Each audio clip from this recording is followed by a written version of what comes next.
assure you I have everything under control. I intend to remove the moon as a factor.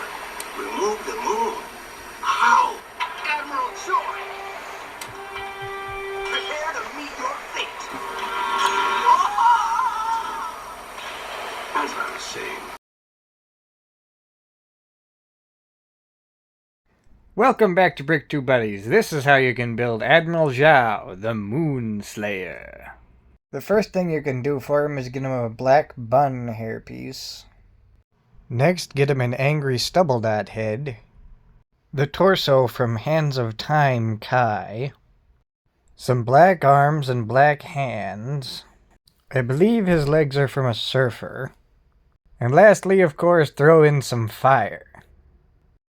That concludes this week's tutorial. Feel free to subscribe and leave a like button. Also comment below if there's any other avatar characters you'd like me to build.